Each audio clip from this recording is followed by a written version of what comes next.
আসসালামু আলাইকুম প্রিয় দর্শক, জানিয়ে দিচ্ছি এইমাত্র পাওয়া আজকের সবচেয়ে গুরুত্বপূর্ণ আবহাওয়ার খবর। আগামী 5ই মে আবহাওয়ায় শুরু হতে যাচ্ছে বিরাট পরিবর্তন। পুরো দেশব্যাপী বৃষ্টির পূর্বাভাস। এছাড়া আগামী 48 ঘন্টায় চট্টগ্রাম ও সিলেট বিভাগের বিভিন্ন জেলায় 60 থেকে 80 কিলোমিটার বেগে তীব্র বজ্রবিদ্যুৎ সহ কালবৈশাখী ঝড়ের পূর্বাভাস, এমনটাই জানাচ্ছে আবহাওয়া অধিদপ্তর। তো প্রিয় দর্শক, কোথায় কোথায় হতে পারে এই ঝড় বৃষ্টি, চলুন আমরা এক নজরে জেনে নিই। বৈশাখের শুরু থেকেই সারা দেশে বইছে তীব্র তাপপ্রবাহ।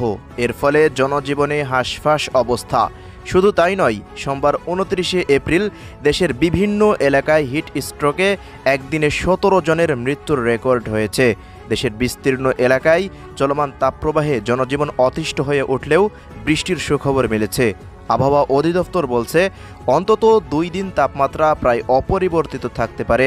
বাতাসে জলীয় বাষ্পের পরিমাণ অপেক্ষাকৃত বেশি, এতে মানুষের অস্বস্তি বাড়ছে। কিন্তু ঝড় বৃষ্টির আগে এমনটা হতে পারে বলেই জানিয়েছে আবহাওয়াবিদেরা। আগামী 2 মের পর চলমান তাপপ্রবাহের অবস্থা পরিবর্তনের আভাস পাওয়া যাচ্ছে। মৌসুমের তাপপ্রবাহে রেকর্ড তাপমাত্রায় জনজীবনের হাঁসফাঁস অবস্থা। এমন সময়েও দেশের উত্তর পূর্ব এবং দক্ষিণাঞ্চলে ঝড় বৃষ্টি হচ্ছে। এ ধারাবাহিকতায় আগামী 3 দিন সিলেট এবং চট্টগ্রাম বিভাগের বিভিন্ন এলাকায় 60 থেকে 80 কিলোমিটার বেগে তীব্র বজ্রবিদ্যুৎ সহ শিলাবৃষ্টির পূর্বাভাস দিয়েছে আবহাওয়া দফতর।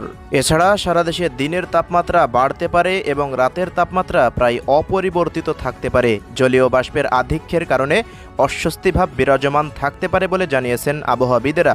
এদিকে পরবর্তী 48 ঘন্টাতেও একই ধরনের অবস্থা থাকতে পারে, তবে শেষের 24 ঘন্টায় সারা দেশে দিনের তাপমাত্রা সামান্য কমতে পারে। আর বর্ধিত 5 দিনে সারা দেশে বৃষ্টি ও বজ্র বৃষ্টিপাতের প্রবণতা বৃদ্ধি পেতে পারে এবং তাপমাত্রা কমতে পারে বলে জানিয়েছেন আবহাওয়াবিদেরা।